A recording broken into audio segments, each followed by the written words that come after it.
and Swede Hydrochem Systems up here in Canada. Delivered a trailer up to one of my clients.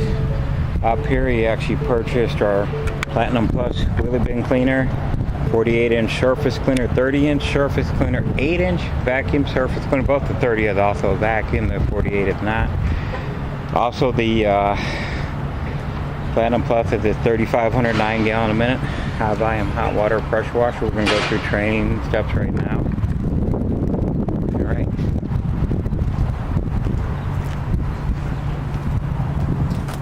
Initially, got a 31 horse Vanguard, twin cylinder, big block, gas engine. We got 2 spark plugs.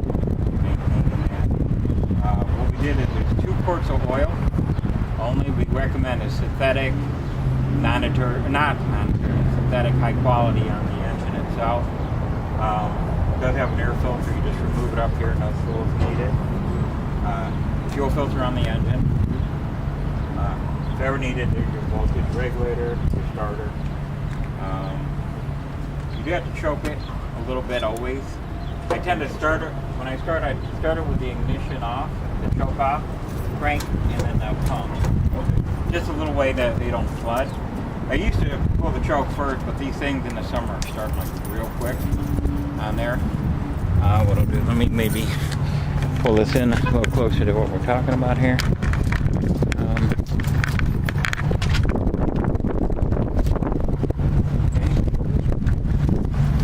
So on the pump itself too, normally about 44 ounces of pump oil. Okay. Normally at the general pump oil. There's the red dot here that indicates your oil level. It's about 44 ounces. Your filler is up here. Nice is we got a drain valve with a drain hose here. So you can get some like a little paint pan or Tupperware, something low profile, catch that out. You just need enough to like 50 ounce or better just so you can get it in and out. Yep. On the engine, we also have an engine drain. Over there? Yeah, on the other side. Yeah, you have one going over. Yep. Yep, okay. And you also have an oil filter on that side. So your engine drain here. So it's just a valve you open up. You don't have to do the drain plug or nothing. It'll pull it on also. Make it quick and easy to do your oil changes. I recommend, just for personal application, a 50-hour oil change. I got that'll do 50-hour oil, which is the 2 quarts, and an oil filter every 100. Oil and oil filter. So every 50. So every second oil change. Right. Because I can get from Western Michigan to South Florida and back in about 50 hours. So for me, especially since it's only 2 quarts of oil, if you baby it, you should get like 4,500 hours out of it. It's one of the longest life engines in the industry. So basically, that kind of runs through the basic air filter spark. Your oil dipstick is here. It's in long enough.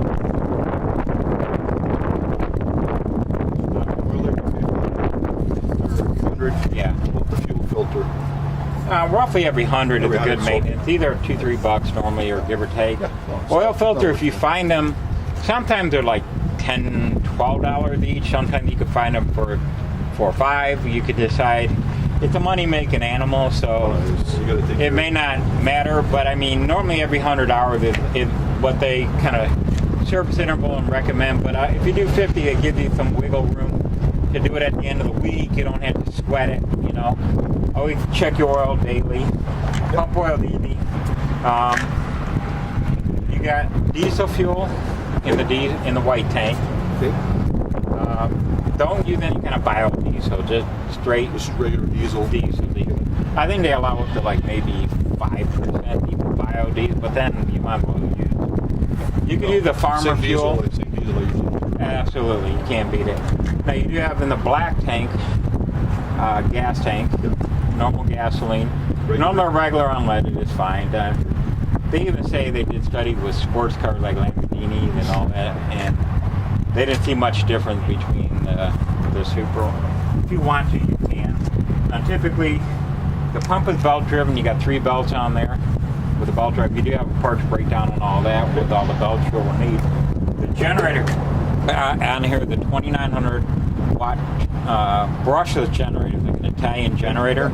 There was another brand, Voltmaster, didn't hold up as well. So bottom line, we found the best one you can. So that one down there. That powers the vacuum? Yeah, not two things. It'll actually power the vacuum, but its main job is to run the burner. Okay. So you got 110 volt, 115 volt burner system here. It's a high efficiency. You're going to see some phenomenal heat rise. Really, really good fuel economy on that. And it charges the battery. And the battery is designed for the jet. Now there is a 12 volt connection in here with a breaker that goes to your transfer pump. The transfer pump is 12 volt. That way we don't overpower the generator. So half of the vacuum itself is 110 or 115 or 120, whatever you want to call it, up in there. And the 12 volt is the transfer pump itself. We'll go through that. And then when we get there, I'll explain the two float switches on there and all. And then typically we run like a class 24 deep cycle battery on that. There's beefier ones if you want, but that's held up really, really well. Put up the nut, the wing nut, it was... I put it back on there. Oh, how about bulky? Oh, maybe, yeah. Yeah, the other one's going. Okay. I'll double check that one. The other thing is, we bumped up the unloader, that green screen.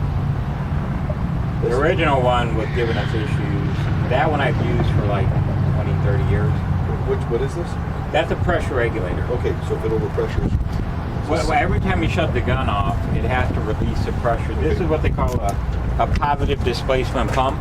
So when the engine is running, the pump is pumping. There is not a wobble plate or anything. So it's full power, full pressure normally, unless a hose or gun's open. But what happens if you were to shut the gun off and that regulator was misadjusted or damaged or not there, and it deadheaded, this pump would blow a hole off the pump. It would literally be a grenade almost. It would blow apart.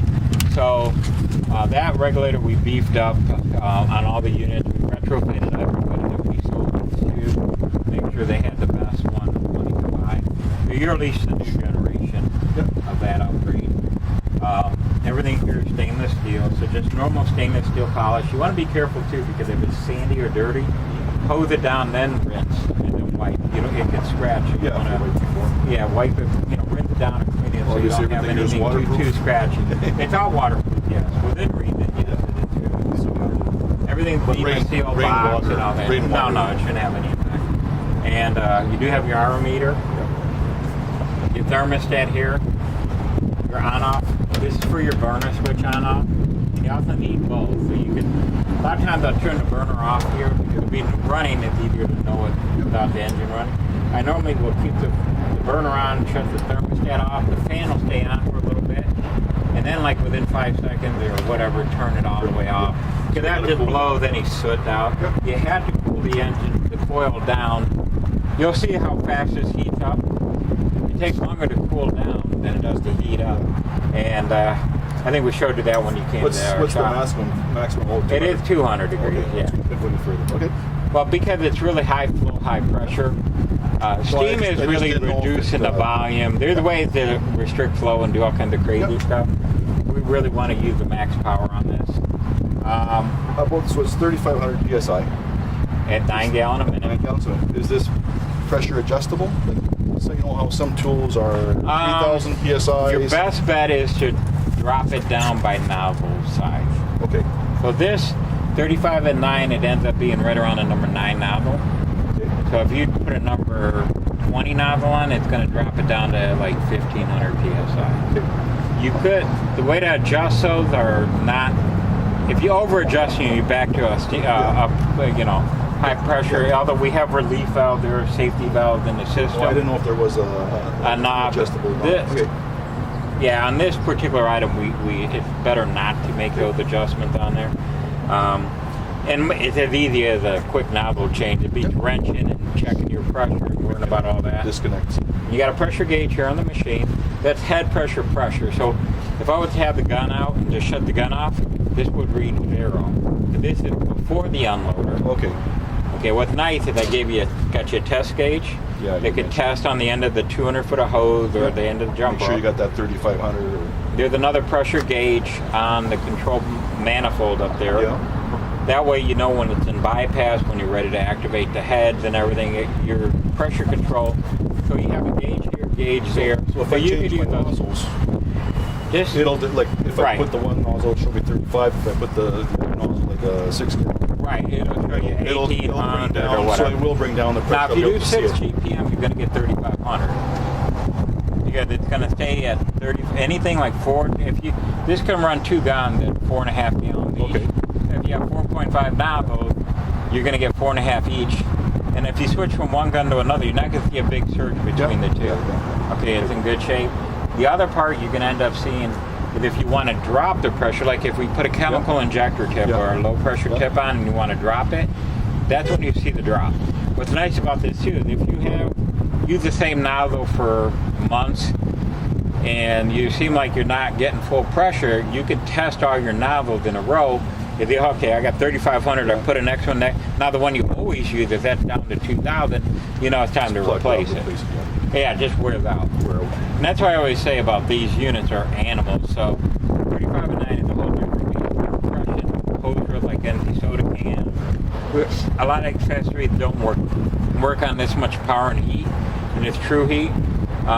So we were, what I was saying is if you could take a nozzle that has this kind of hardened stainless steel insert and wear that out in about 200 hours, you know that the rest of the system lasts in thousands of hours. It's beefed up to the night. You know, that's like the unloader too. By going cheap, it'll wear out every few months. With this one, we get like 4 or 5 times more life out of it because it's beefy, heavy gauge, half-inch. Everything is super duty to kind of cover the issue. This guy's interested. Waste recycling bin cleaner. Yeah. Goes around, picks them up.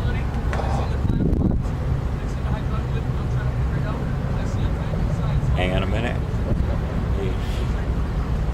We got people wondering what we got here. Picks it up and